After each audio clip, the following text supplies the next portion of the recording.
station, Østerport. Her kan du skifte til metro og S-tog.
Evet, Kopenhag merkez tren istasyonuna geldik.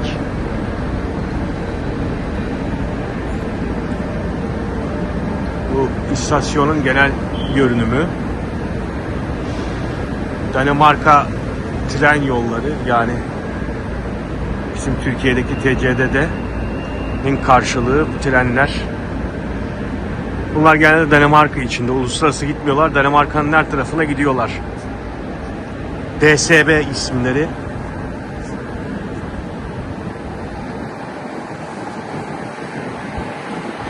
Lokomotifi böyle. DSB. Yani Danimarka'nın TCDD'si. Türkiye Cumhuriyeti Devlet Demir Yolları'nın karşılığı.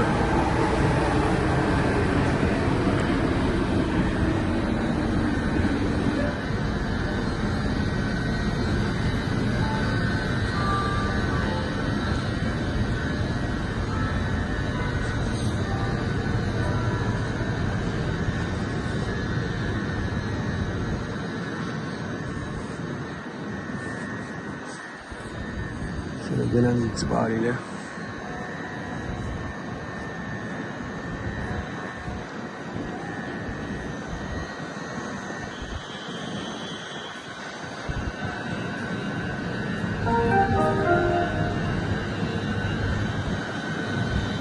Der kører i dag færre tog mellem Østerport og Københavns Lufthavn og Sverige. Det skyldes den varslede snestorm over det østlige Danmark. Du kan holde dig opdateret om din rejse på rejseplanen og på appen Mit Tog. Jeg beklager de gener, det måtte medføre for dig i dag. There are fewer trains running between Østerport and Copenhagen Airport and Sweden.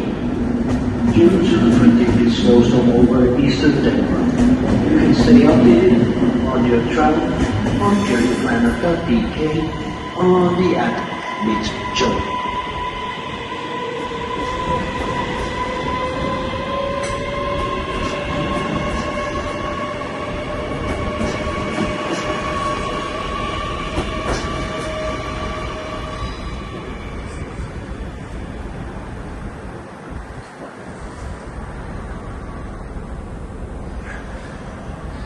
Yani videomuzu bitirmeden, bu kısmını videoyu bitirmeden şunu söyleyebilirim.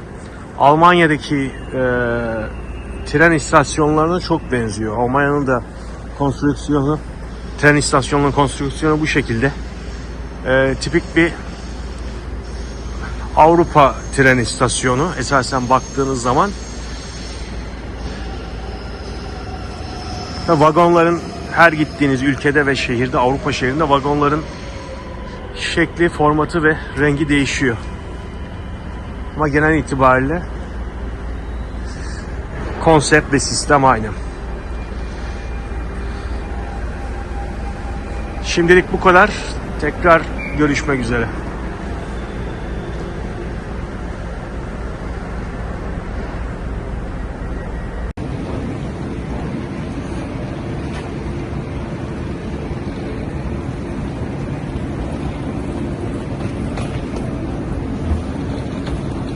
Burası Kopenhag merkez tren istasyonu. Çok güzel, çok otantik bir yer.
First train towards Copenhagen Airport is the train from Kristianstad and Karlskrona at 13:44. Airport has 20 minutes. Evet, şimdi de tarihi Kopenhag Merkez Tren İstasyonu'nun içindeyim. Bu bina çok eski bir bina. Belki de 100 yıla yakın bir bina. Geçmişte iş için, özel seyahat için çok geldim Kopenhag'a. Belki 10. gelişim. Ama hiç her seferinde çekmek istemiştim videoya. Nasip olmadı, bugüneymiş. Şöyle göstereyim size. Konstrüksiyon çok enteresan. Tabii tipik Avrupa, Kuzey Avrupa konstrüksiyonu. Burada güzel devasa bir avize var.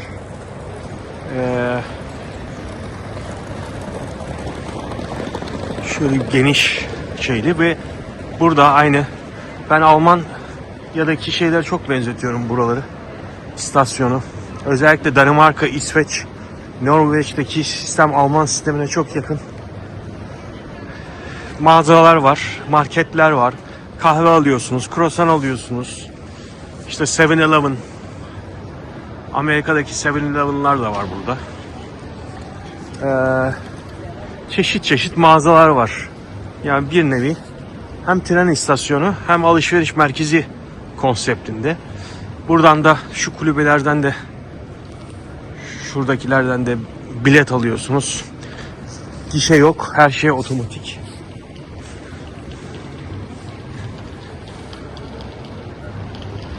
Hem sadece tren için değil, otobüs ve metro için de biletleri buradan alıyorsunuz.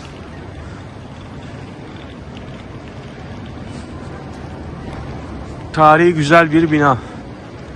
Buradan işte Danimarka biliyorsunuz Kuzey Avrupa'da. Güney komşusu Almanya. Buradan binip mesela Almanya'ya trenler var. Önce Almanya'ya gidiyorsunuz. Almanya'dan tekrar aktarma yapıp diğer Avrupa şehirlerine trenle ulaşabiliyorsunuz. Yani buradan diğer Avrupa şehirlerine trenle ulaşım uçağın dışında mümkün. Uçak ve otobüs dışında.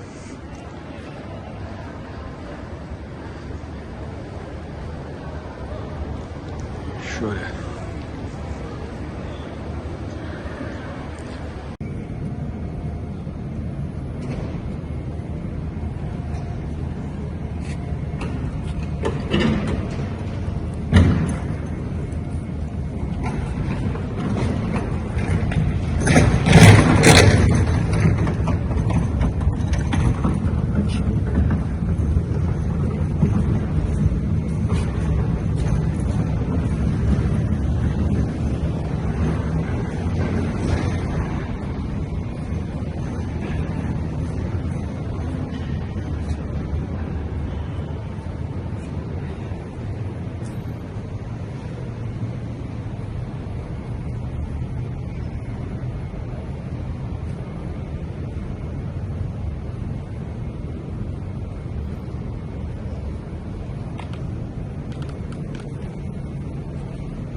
Garın içinde böyle bir ufak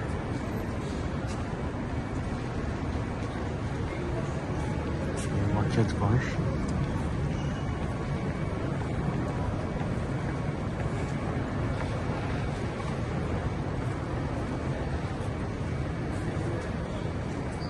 Şuradan parayı yatıyorsun veya kartla ödeyebiliyorsun. Kart artık her şey. Burada kartla ödediğin zaman bu oyuncak çalışmaya başlıyor tabiri caizse. Ufak bir şehir kurmuşlar. Çalışması için para atman lazım.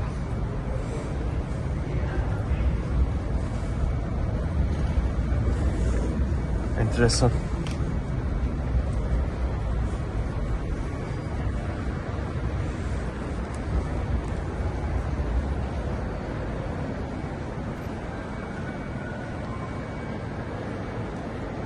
Evet, bu da şimdi istasyon dışına çıktık. Dışarıdan görünüşü.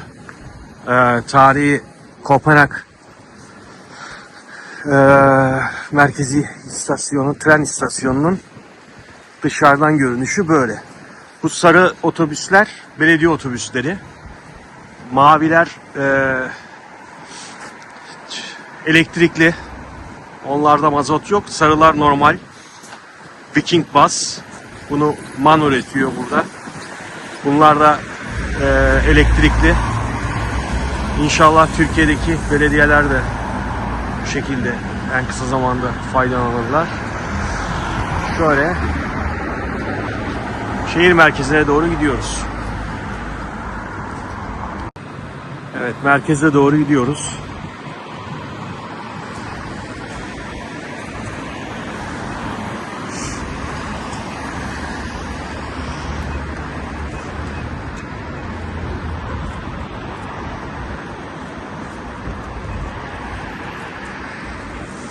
Bu taraf merkez.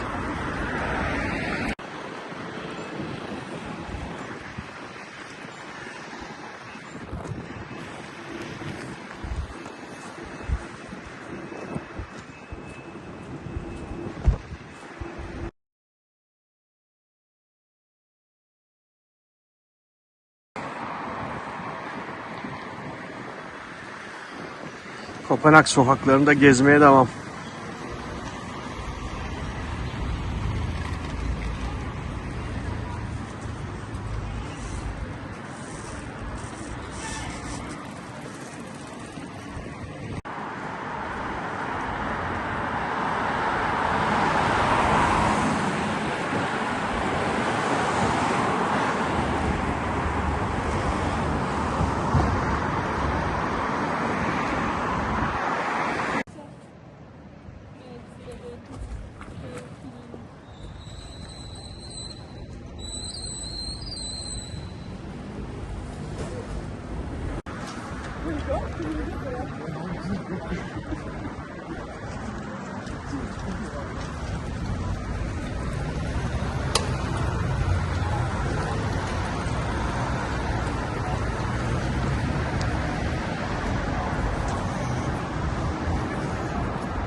Evet, meydana geldik şu anda. Kopenhag Belediye Meydanı'ndayız. Burası Taksim Meydanı gibi Kopenhag, yani bütün gösteriler de burada oluyor. Zaten ışıl ışıl gördüğünüz gibi. Londra'daki Trafalgar, New York'taki Times Square, İstanbul'daki Taksim Meydanı ayarında bir meydan. Şurada da toplanıyorlar şu bölgede. Bayağı büyük. Şu arada da İstiklal Caddesi gibi kapalı bir yol var. Şimdi o tarafa doğru gideceğiz.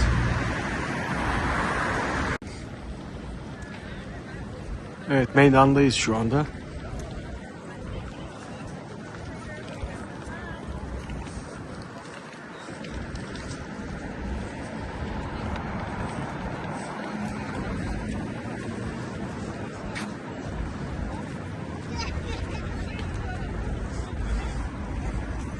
Burası Kopenhag Belediyesi. Burada aynı zamanda işte nikah dairesi filan da burada oluyor. Çünkü birkaç kere daha önceki şeylerde gelin damat görmüşlüğümüz de var geçmişte. Evet, şu kapalı yola doğru ilerliyoruz. Evet. Kapalı yola girdik. Burası bildiğiniz İstiklal Caddesi'nden tabii daha dar. Ama 12 ayı İstiklal Caddesi'nin 12 ayı gibi çok yoğun ve kalabalık geçiyor. Yani kar da olsa, kış da olsa, hele yazın zaten adım atacak yer bulamıyorsun burada. Şimdi hava çok soğuk burada. Neredeyse hissedilen -10 derece. Ona rağmen insanlar sokakta. Işıl ışıl gördüğünüz gibi. Ve çok uzun bir cadde. Neredeyse 2-3 kilometre var. Onun için sürekli çekim yapamayacağım. Aralıklarla çekim yapacağız. Bu şekilde.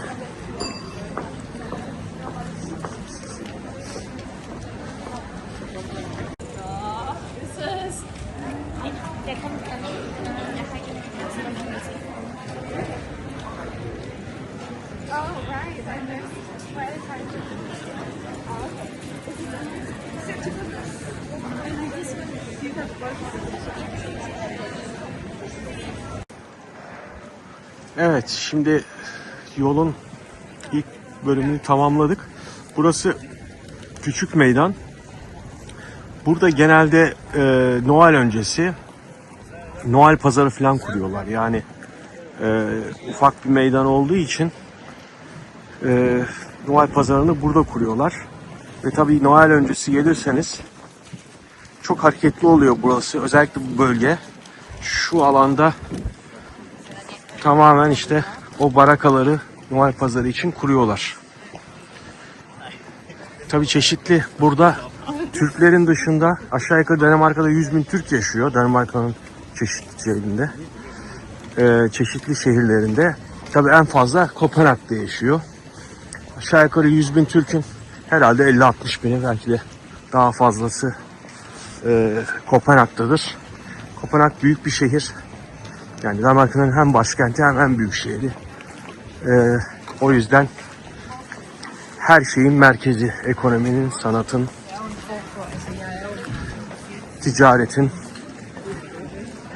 paranın, her şeyinin merkezi burası. O yüzden her gelen göçmen ilk buraya geliyor. Buradan Danimarka'nın diğer şehirlerine veya başka ülkelere buradan geçiyor. Bu şekilde. Dediğim gibi aynı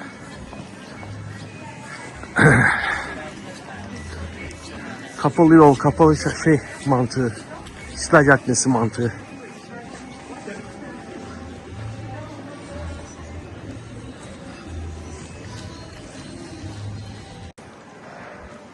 Evet, şimdi yolun ilk bölümünü tamamladık. Burası küçük meydan. Burada genelde Noel öncesi Noel pazarı falan kuruyorlar. Yani ufak bir meydan olduğu için Noel pazarını burada kuruyorlar. Ve tabii Noel öncesi gelirseniz çok hareketli oluyor burası. Özellikle bu bölge. Şu alanda tamamen işte o barakaları Noel pazarı için kuruyorlar.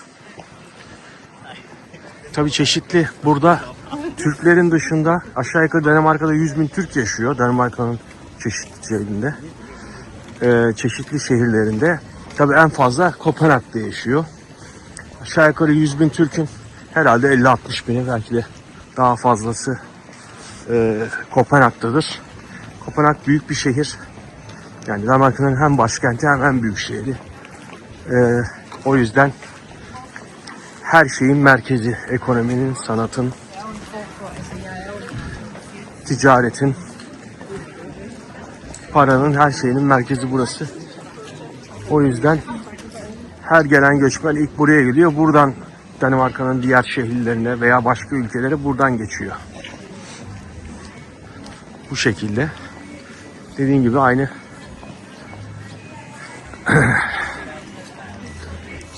kapalı yol, kapalı mantığı, İstiklal Caddesi mantığı.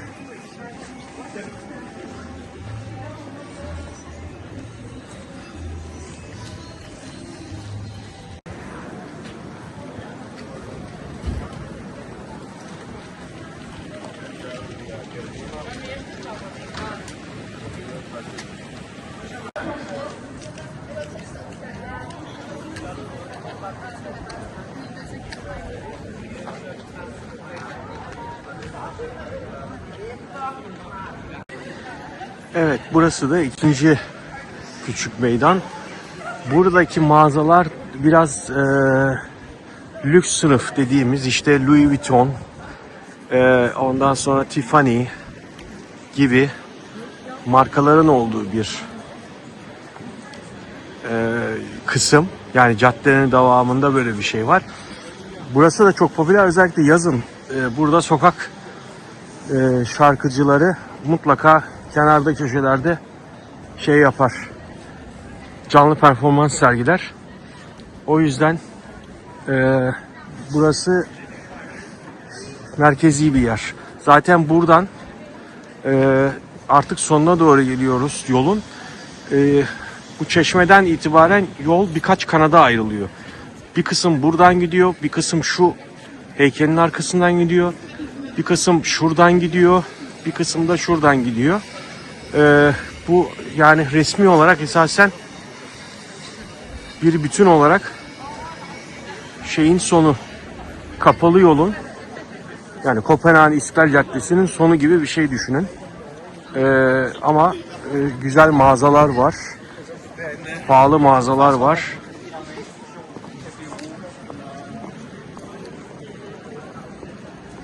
Buranın havası da bu.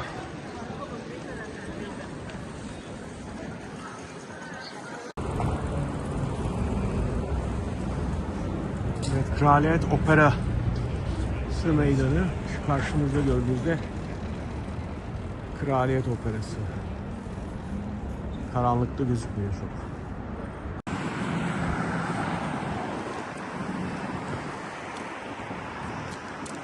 Şurası Nyhavn dedikleri, yani yeni liman. Burasının özelliği, burası Kalamış yat limanı gibi bir liman. Özellikle yazın burada restoranlar, barlar, publar, ama insanlar böyle hani disko tarzı değil, yemek yiyip sohbet etmeye, hani İstanbul'daki Kalamış veya Ataköy Marina gibi bir ortam. Çok rengarenk. Yazın özellikle yer bulmanız imkansız. Alt alta üst üste, burası tabi suyun kenarı olduğu için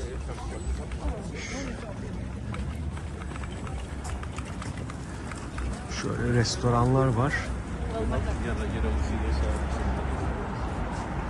Zaten Kopenhag'ın her tarafında bisiklet.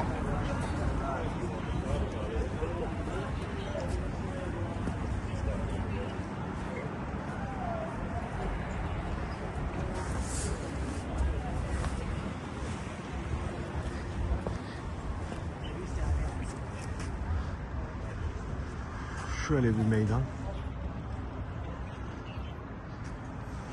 Şurası marina. Böyle restoranlar gidiyor boydan boya.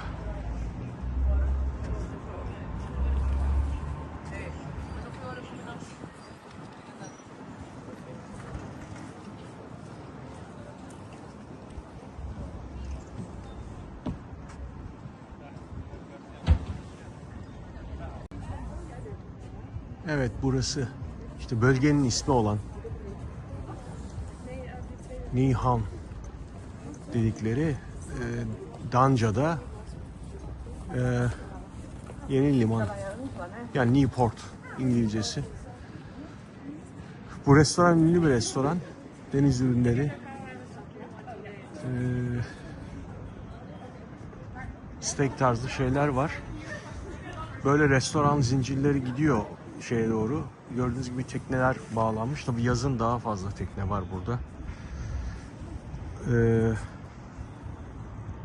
Şu anda bir kısım burada tekne mevcut. Genelde yaz kış burası dolu, ama dışarılarda tabii yazın dışarılarda oturuyor insanlar.